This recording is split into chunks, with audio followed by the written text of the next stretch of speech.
Alright, it's the 30th, and which also happens to be the last day into the month, and tomorrow we shall be having a new month, and this is also really where we are welcoming you for the weekly news roundup. My name is Farish Majid, and it's a great pleasure having you on board this morning. And now to begin off straight with some of the stories that did transpire in the due course of the week. Teachers from the private primary schools within Arua City came together on the 28th of June 2024 under the umbrella body that is Arua City Private Primary Schools Association for their annual general meeting, where the constitution of the association was well approved. Take a look at the story. Teachers from the private primary schools within Arua City came together under the umbrella body Arua City Private Primary Schools Association for their annual general meeting, where the constitution of the association was approved. During the AGM that took place on 28th of June 2024 at Christ the King Nursery Primary School, Galdino Odur, the deputy head teacher of Great Hope Nursery Primary School, moved the motion to approve the constitution, which was later seconded by a section of other colleagues. I hereby stand to move the motion for the launching of the constitution of Arua City Private Teachers Association Constitution. Etoma Geoffrey, the interim chairman of the association, says the constitution is going to streamline the operations of teachers from the private schools within Arua City. And this constitution is going to be a guide for the schools in Arua City, for the teachers in Arua City who are serving in private schools, especially for the teachers, to see how we can be able to operate and move on with our activities. Some of the teachers shared their ideas in relation to the approved constitution as this. On behalf of the teachers, I know this association will be beneficial to our teachers in terms of their professional development, in terms of their capacity building, in terms of any other issues that it would also provide them with a voice to air out any issues. So I am proud on behalf of my school, and I know that the constitution has been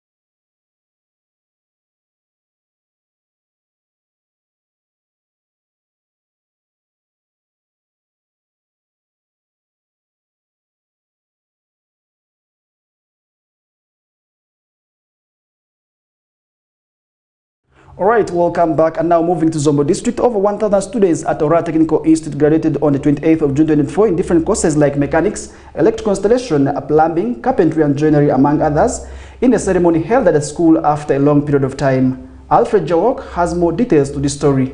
In a bid to transform lives through skills empowerment in communities, over 1,000 students at Aurora Technical Institute have today, 28th June 2024, graduated in different components like mechanics, electrical installation, plumbing, carpentry and joinery, among others, in a ceremony held for the first time in history. Mr. Okoda Wikili Buka, the principal of Aurora Technical Institute, outlined some of the challenges the institution is going through, like fencing of the school, inadequate staffing, among others. Mr. Koda said this should be an eye-opener to change narratives of people in Greater Nebi to embrace technical institutions for the youths to gain skills. He further said they have registered drastic improvement in enrollment of girls this year compared to the previous years. The number on Board of Governors payroll is so big that it sometimes affects our financial performance. I therefore call upon the Ministry of Education and Sports to consider filling all these critical gaps so that we maintain our level of commitment and hard work in training our dear young ones. Anne Mwachan, one of the graduates from Pakwach district who offered bricklaying and concrete practice craft courses, narrated how successful she went through the training and now working to earn a living. I'm very delighted because it's the first of its kind. Well, never expected this. So all in all, I'm very, I can't explain, but it's just extremely overwhelming. Well, I want to thank all my parents, my guardians, and all the instructors, plus the God Almighty for having enabled me succeed up to this far. I know this is not where I'm going to stop anyway. I have plans, though not I personally, with the help of God and my parents, to at least go far, not only stop here. However, Honorable Christine Grace Freedom, the Senior Presidential Advisor on Performances of NGOs in Uganda, encouraged the graduates to enroll for more skills knowledge, and these will expose them outside the country for other opportunities. Because if we were graduating every year, we would be mobilizing our children also every year. And I would like to say and encourage us, because some people think this way, the mindset of some people think that coming to a technical school is only when you are a failure. If you are clever and you pass well, you should go to secondary school, S4, then go to S6, then go to university. No. Education and our path for development is various. It's not a straight line. Meanwhile, Major General Dikulum, the Chairman Board of Governors, Ora Technical Institute, appealed to the government through Mr. Onesimus Oyesige to fulfill the requirements of acquiring heavy-duty machines so that training becomes more complete and practical in nature at the Institute. And since the onset of the institution, we have not been able to organize for this great remarkable occasion due to unavoidable circumstances beyond our control. But thank God, today it is on. I therefore want to thank specifically the principal and his team, the team of instructors, the teachers, the lecturers, for all the efforts they have made, they have endeavored to see to it that this graduation ceremony comes to reality today. Mr. Onesimus Oyesige, the Executive Secretary UBTEP, who was the chief guest, urged West Nile people to appreciate the President of Uganda, His Excellency Yoweri Kaguta Museveni, for eradicating poverty through hand skills, especially youths across the country. Oyesige urged the graduates to be problem solvers and prove their talents in the field. That our students, when they are here, they should do something which they expected to do in the field. And these projects enhance skills acquisition and boost the trainees' confidence to do even better. I was talking to the principal. Those who gave him the other, if they had added on and the grade and the rest, he can work on these roads himself, but unfortunately he doesn't have. Ora Technical Institute was established in 1985 under Catholic Foundation, and it is currently having an enrollment of 257 continuing students. The graduation ceremony was graced by parents, members of parliament, Deputy RDC Zombo, Local Council 5 Chairperson Zombo District, among others. Alfred Jawok, West Nile TV, Nilecast. Welcome back, and more in the stories. Arua City this week, with support from VNG International and other partners, came together to commemorate the World Refugee Day in a ceremony that took place at Office of the Prime Minister grounds. Oraku Benson has more details to this story.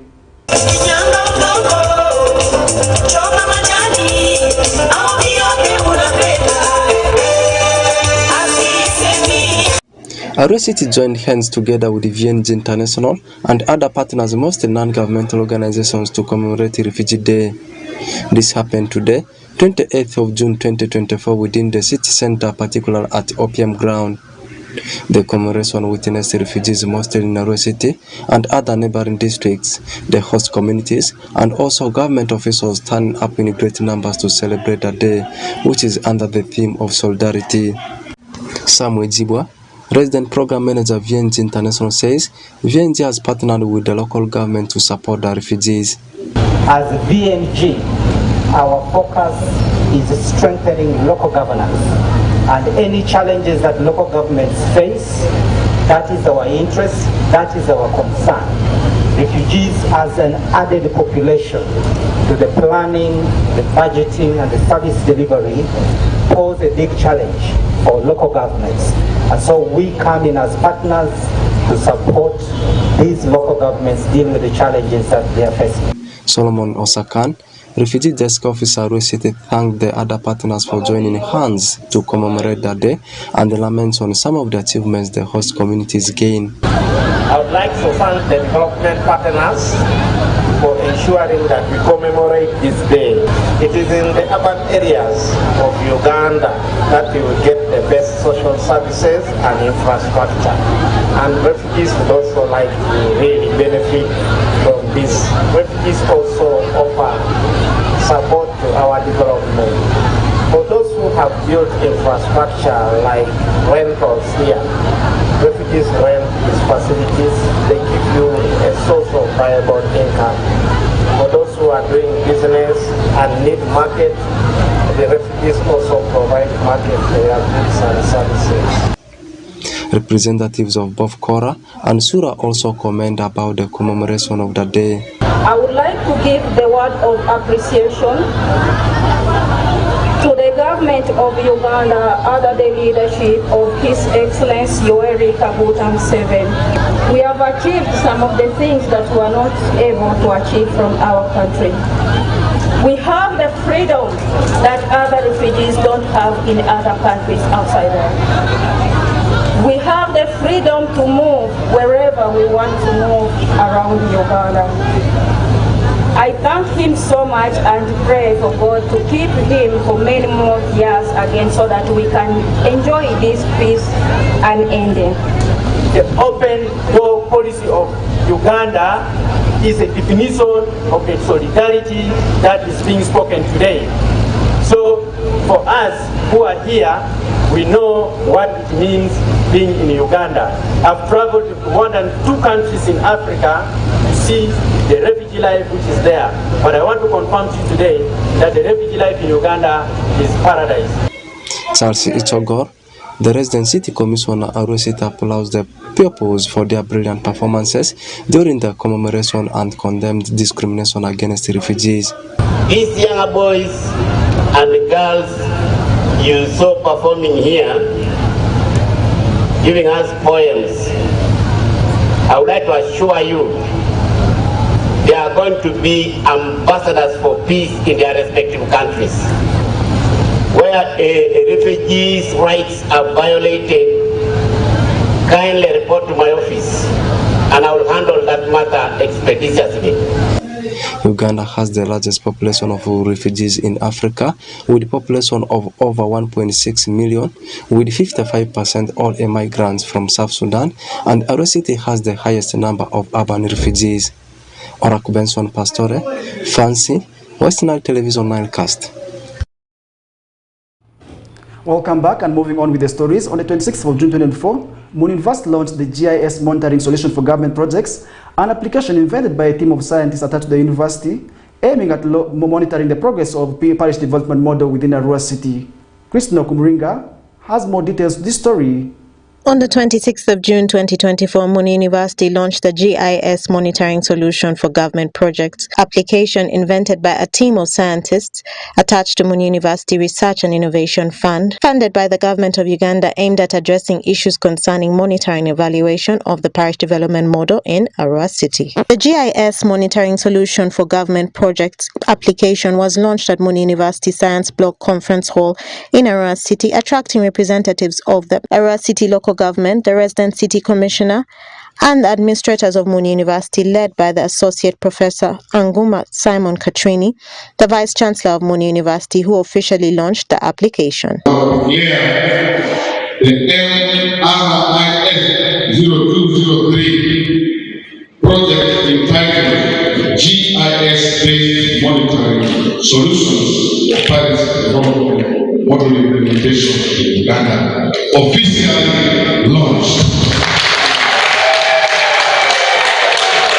Dr. Geoffrey Andoga, the project head of GIS-based solution for government projects, stated that there has been challenges of monitoring and evaluation of government solutions, and the traditional methods of transversing all project sites have been time-consuming and expensive to maintain. He further stated that to address these challenges, the state-of-the-art GIS monitoring solution for government projects application was created to revolutionize how government programs are monitored and evaluated.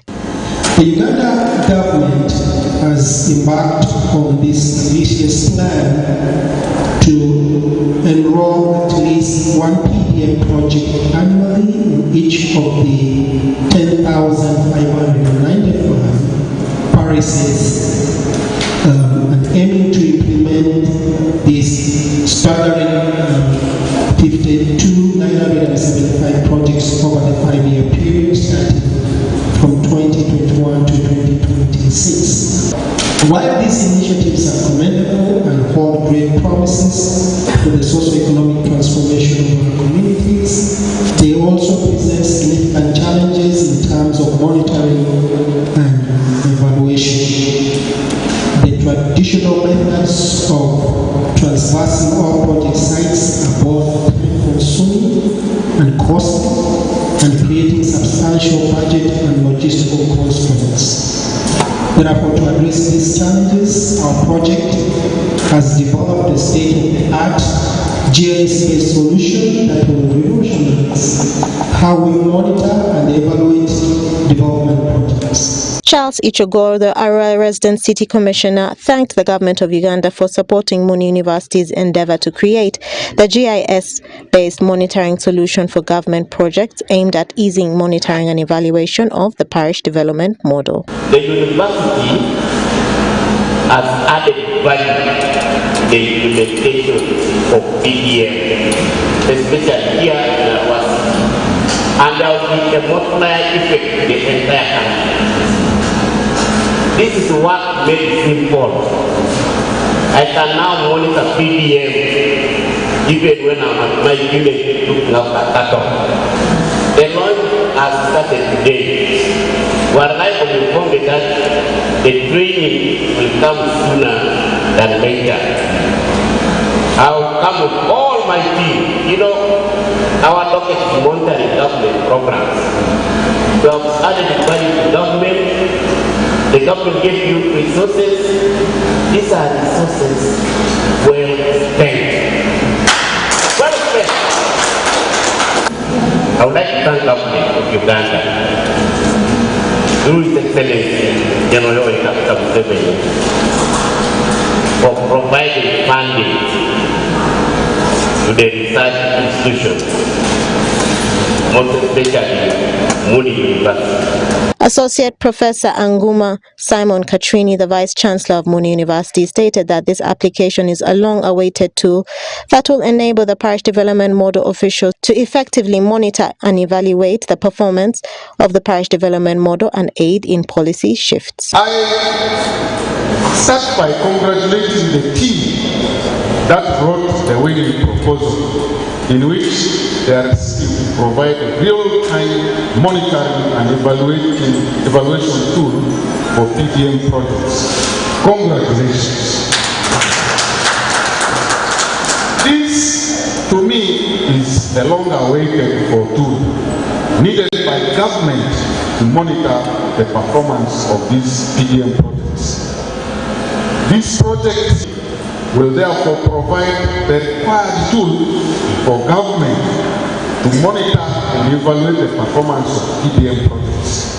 It will further aid in policy shifts, because when you are monitoring, you see certain changes coming out as a result of previous policy mechanisms. It can inform policy shifts in the management of PDM. These policy shifts can be occasioned by changes in direction by the beneficiaries. Besides, it will make it easy for providing corrective measures and guidance in good time in case of mismanagement of PDM projects. I once again thank the team from Arua City, led by the RCC, for their physical presence at this launch. Thank you very much. Our researchers for an excellent innovation. The University Council and the management are fully committed to offering the requisite leadership in providing local solutions to our local problems. We stand with the government of Uganda under the leadership of His Excellency Museveni in contributing through research for achieving the objects of our National Vision 2040. Muni University received its first funding for research projects from the government of Uganda worth 1 billion shillings in 2022 and received an increase in the second funding for the financial year 2023-2024. The GIS-based monitoring solution for government projects under the Muni University Research and Innovation Fund will address challenges of monitoring and evaluation of government projects, aiding in effective evaluation of parish development model performance in Arua City. Okumuringa Christine, Benson Pastore, for West Nile Television, Nilecast. And more in the stories, during the installation of the clan leader of Jupachora Jipangira Chiefdom, Senior Presidential Advisor on Performance of NGOs in Uganda, Honorable Kwitring Grace Freedom, urged the people to embrace their culture to identify where they come from. Alfred Jawok reports. Culture is what makes us unique and beautiful as part of who we are in society. During the installation of the clan leader of Jupachora Jipangira Chiefdom, Senior Presidential Advisor on Performance of NGOs in Uganda, Honorable Kwitring Grace Freedom urges Alur people to embrace their culture to identify where they come from. Honorable Kwitring made this appeal on 29th June 2024 during the installation of Udongo Kidi, the clan leader of Jupachora clan. According to Honorable Kwitring, many youths, especially from Alur land living abroad, tend to hide their identity, making it difficult to recognize them. Donga wia mabwane moko magiwesho nyaswanswa kamenu kaji watonia dongwa shitpo chowutepe isha kokelu baganda gi isha kokelu kununganga gi dong suru mukende isha dong mamulengelenge kalcha mamwa kendo nyuto ponjiri samo deni iye kuraberu deni iye. Meanwhile, Honorable Emmanuel Orumbi, chairperson of Local Council 5 Nebi District, equally urged the new clan leader to rally subjects in agriculture and socio-economic activities for sustainability in each household. Culture piretek, badanu wa mapol, they misinterpret lembe pa culture, kulembe pa mungu, nya ando nga bot, kuna no. Issues of tradition, mugesa mokutie makoya, my even carry pastor peri ni go meto pare nguru kumeru nyoto dongo poumi yen many carry wani kwiri you study carry kadu kwiri tungo nyo pongo ikadu go kwiri sai pe medire go shala mukendesha nyoto nya it is rooting back to play don't konyo kani to pogo give wacha ngomu gisa ngoma gemeko iwo. Honorable Orombi noted that believers should not ignore their culture as a source of blessings. So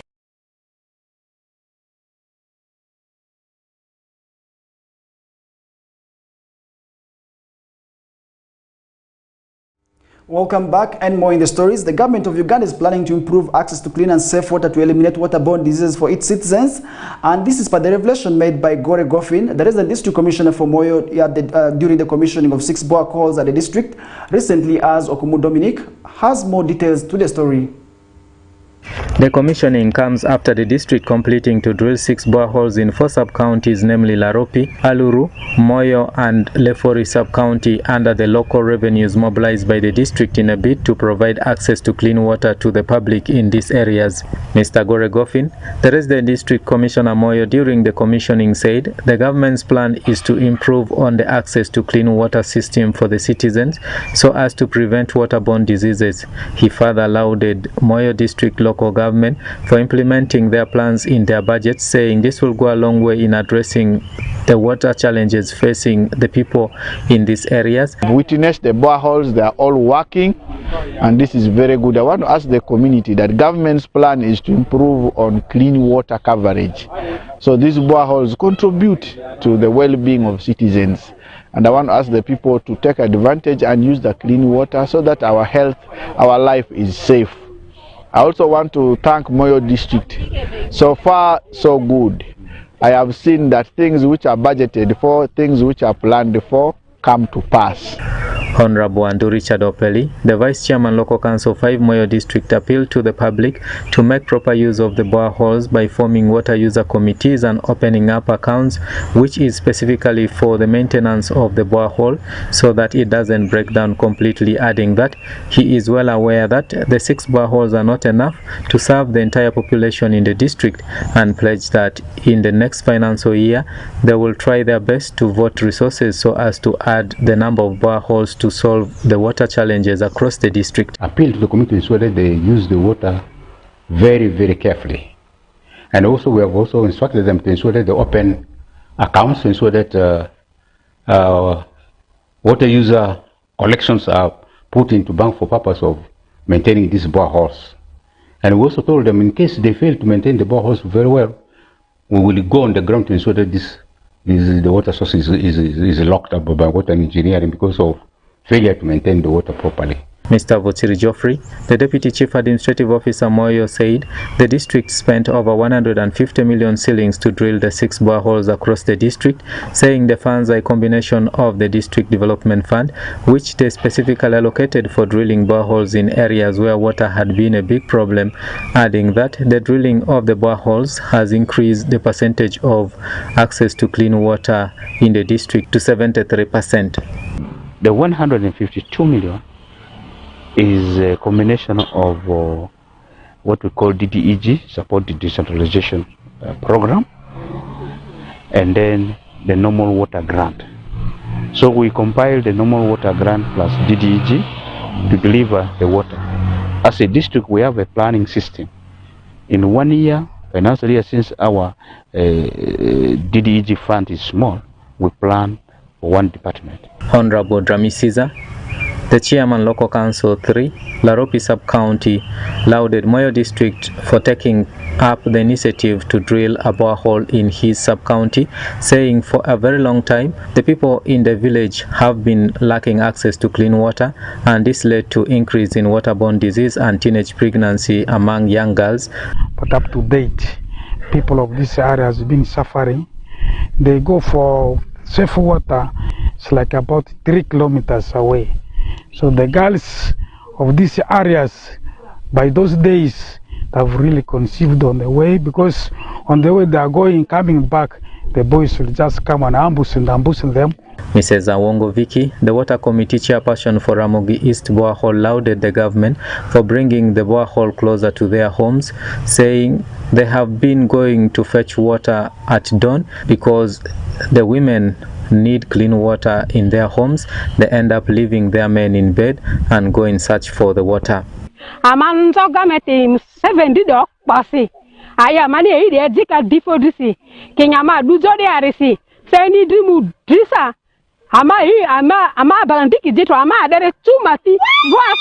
a very long time, most parts of Moyo district has been experiencing challenges with clean water, especially along Nile Belt, Meto, Lefori, and some parts of the district, which caused untold suffering to the public, who often suffer from waterborne diseases. It's upon this background that the district last financial year prioritized the drilling of boreholes in areas which are prone to water crisis, so that they provide clean water to the people and reduce on the disease burden in relation to lack of clean water across the district. Dominic Anthony Okumu, West Nile TV, Nilecast. And more in the stories. During the coronation of the Paramount Chief Bakole Tairi of Perego Mocha clan in Obongo district, the public in West Nile region have been lauded for denouncing rebellion and choosing to impress peace, as Okumu Dominic has more details. The event, which took place at Arenya Jobi Primary School playgrounds, brought in hundreds of both locals and visitors from different parts of the country to grace the occasion with a message of unity and peace dominating the event. Brigadier Musizori Felix, the 4th Division Commander of the Uganda People's Defense Force, who represented General Muhoozi Kainerugaba as the chief guest, lauded the people in the region for denouncing rebellion, saying, for long, the people in the region suffered from rebellions. I want to thank all of you for having denounced the rebellious tendencies, so that people can settle back to their areas, be productive, and live in peace, so that even their children can go to school. And we witness development. Brigadier Musizori Felix implored the cultural chiefs to take up the mantle of bringing peace in their communities for economic transformation. And also call upon you that in case if these rebellious people try to come up, please, it should be the cultural institution using your powers to dialogue and convince those rebellious people to come back so that we have a peaceful Uganda. Mr. Mpimbaza Samuel, the resident district commissioner of Bongi, said a nation without culture is a dead nation, adding that for long many government programs have been misused because there are no strong cultural institutions which use to mobilize and monitor the programs.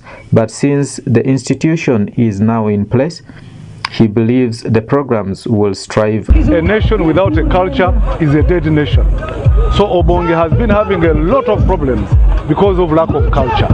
Defilement is on the increase, abandonment of families is on the increase, eating of marijuana, smoking of opium, a lot of bad things have been happening, early marriages and so on of children who are below 18 years.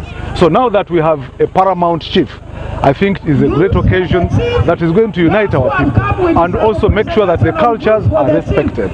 Honorable Okunji Louis Drale, the Vice Chairman Local Council 5 Obongi District, said the cultural leaders have the potential to advocate for many services such as health and education from different development partners and the government so that their subjects benefit from such services. So they can advocate for many things, whereby there will be construction of other institutions, cultural institutions and sites, whereby this can help us in also in education, improving our education system. Mr. Manga Charles, the coordinator Patriotic League of Uganda (PLU) in Madisab region, said the Patriotic League of Uganda has managed to achieve peace and security and makes them ready to take up any responsibility in driving the country forward, adding that such visions can only be achieved by offering support to the cultural institutions across the country.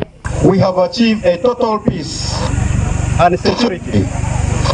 We are therefore ready to take off, and so we have joined other ranks in Uganda to embrace the ideology of patriotism and economic transformation.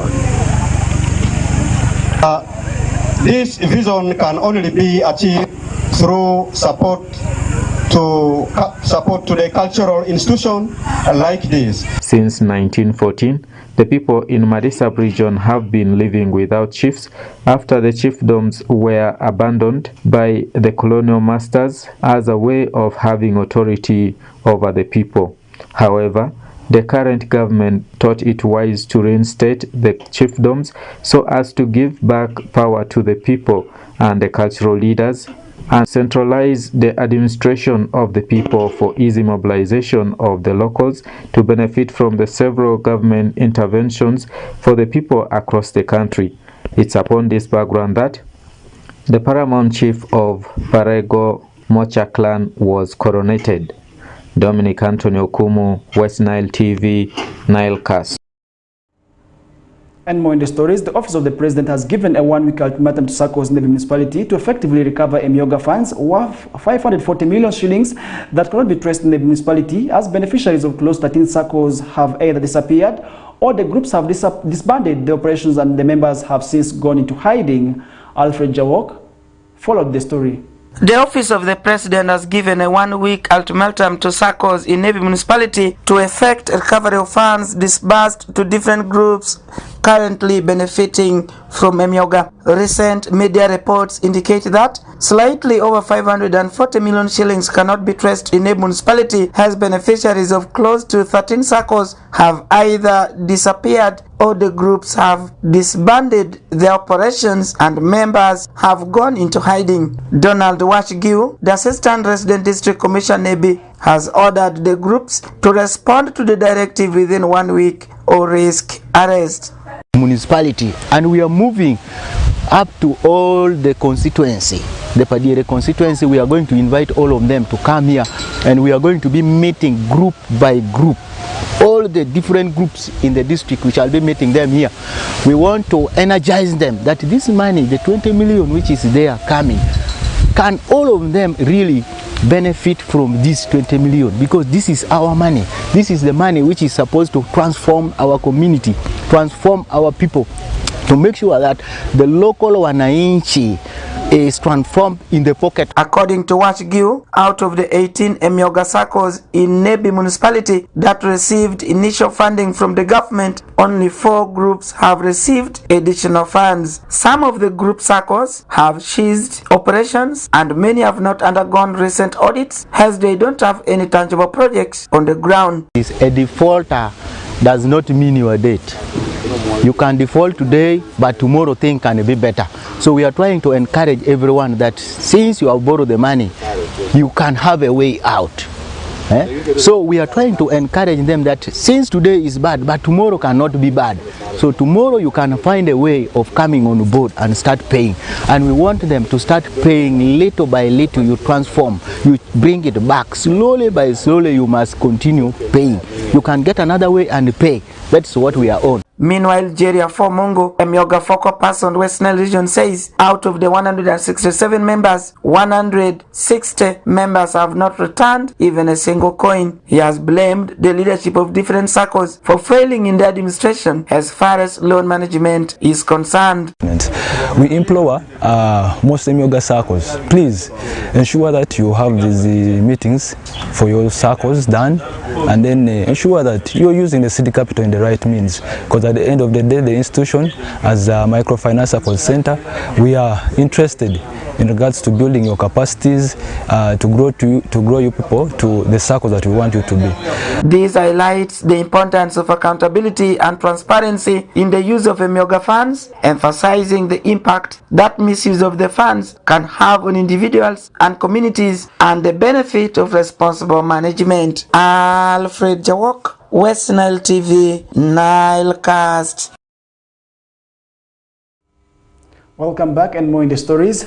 School administrators in Arua City are calling for government intervention over the shortage of teachers, infrastructure and furniture, as this has affected the operations and students' performances in the schools as well. Christina Kumringa followed the story. School administrators in Arua City are calling upon the government's intervention over the shortage of infrastructure, teachers and furniture, as it has affected the school's operation and performances of students in schools. Just as Oloto Alema, the head teacher of Pokea Primary School, stated that the school has a population of 1,500 students, and yet it is faced with challenges of shortage of classrooms and furniture, as Primary 1 and Primary 2 students are seated on the floors. The infrastructure in the school is not enough, ranging from classrooms up to furniture in the classrooms. As a result, my P1 and P2 are sitting on the floor. They don't have desks to sit on. Even P4, P5, P3, those who have got a chance of sitting on a desk are even so squeezed. So squeezed that they don't even have a free way of writing. We are receiving capitation grant, but the capitation grant really cannot allow us to build new classrooms, and even cannot allow us to buy desks. Otherwise, the government, according to UP policy, we are even not supposed to use capitation grant for buying things like desks or even building houses. My appeal to the government is let the government continue with the former program they started of building classrooms, even equipping them with the furniture. All right, thank you so much. At least take Pokea to be a priority. Vento Ofeti, the head teacher of Aripenzu Primary School, stated that due to the shortage of facilities, students have failed to return to schools. He further stated that the school wishes to embrace ICT, but only has one computer, which has been shared by all the teachers in the school. One of the challenges we are facing here is infrastructure. As you see, the structures here. The first structure, this long one, 6 rooms, were constructed by parents, and they are now in the bad states. So we don't know what to do. Children are suffering. The other second block, only 4 rooms, which was built by the government. And up to today, our children are suffering. When the population come in a large number in first camp. After seeing the structures disappear, and some of them will drop home because of the poor infrastructure. And even the secondary one in ICT, but the school has only one laptop computer. But we have agreed as teachers, every Thursdays as PCPD, we train ourselves in computer so that we can be able to help our learners. But because our computer numbers are not enough, children are literate, they are left behind because of the ICT knowledge due to lack of computer. Good enough, I have about 14 teachers. Out of 14, the 10 teachers are literate. They can touch and operate computer a little bit, but the 3 are experts. So they can be able to teach themselves within the school so that we impress ICT and then this knowledge is transferred to the learners. We have about 1,550 learners in the school. Due to this overwhelming number, then the infrastructures are not enough. Leonie Natalia, the head teacher of NILE Primary School, stated that the school faces challenges of shortage of teachers, infrastructure and furniture as students lack the facilities they need to enable them to have a good learning experience. I'm also grateful for the government of Uganda for giving us infrastructure for our learners to learn. But the challenge we have is, though government has given us the structure, they are not enough.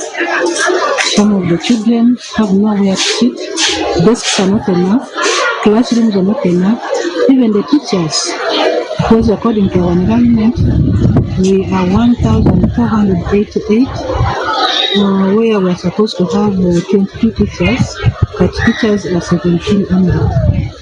So that is our biggest challenge here. We are meant to give us more infrastructure and also give us more teachers. The school administrators of Arua City are therefore decrying for the government of Uganda's intervention towards the matter. Okumuringa Christine, for West Nile Television, Nowcast. And finally, the public in Moyo district have been urged to embrace early health-seeking behavior and make good use of the assorted medical equipment at the hospital. And this urge was made by Bessie Benadeb, Hospital Administrator, Moyo General Hospital, while receiving assorted medical equipment at the hospital on the 25th of June 2024. Okumu Dominic with more details.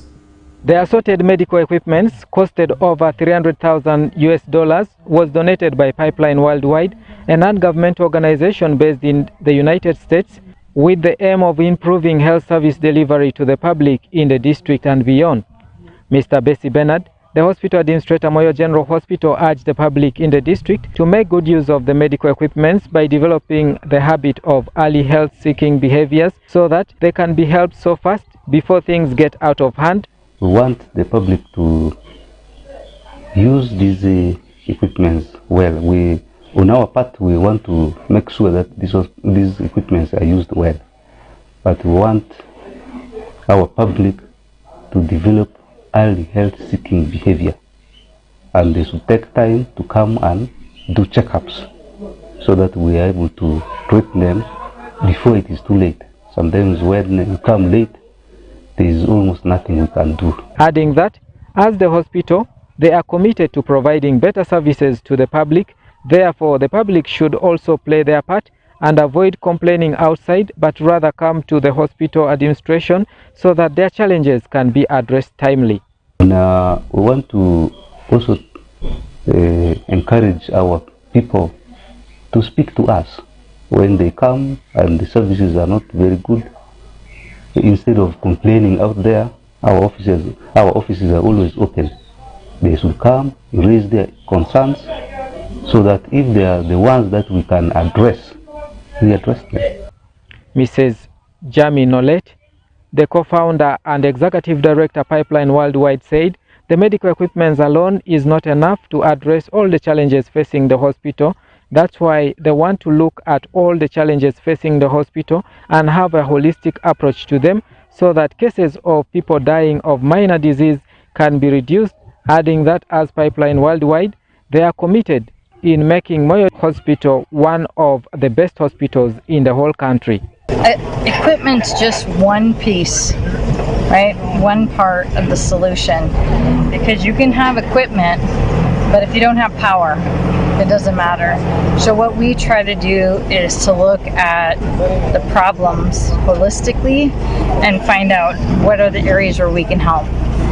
So by providing not only the equipment, but also hopefully we can help support with power and water, and then additionally with training.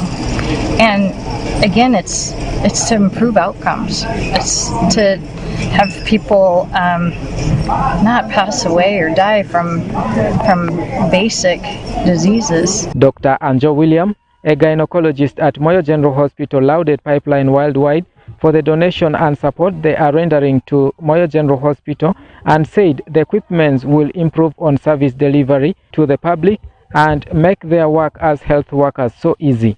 But Moyo is pleased to have such equipment, both in orthopedic sites and in maternal child health, a special ultrasound machine, things in theater for us to use, patient monitor, and things that will make life easy. Pipeline Worldwide and Moyo General Hospital have been in partnership since 2018, and the partnership kept growing in the past few years, with the organization supporting the hospital in many ways, which range from the installation of solar systems, renovation of the hospital quarters, donation of orthopedic machines, renovation and refurbishing of the hospital workshop, among others, which costed billions of shillings, all geared towards making the hospital to become one of the best in the country in terms of medical equipment and health service delivery to the public. Dominic Anthony Okumu, West Nile TV, Nilecast. All right, dear viewer, that marks the end of the Nilecast Roundup for this month. And my name is Farish Majid. I wish you a good night.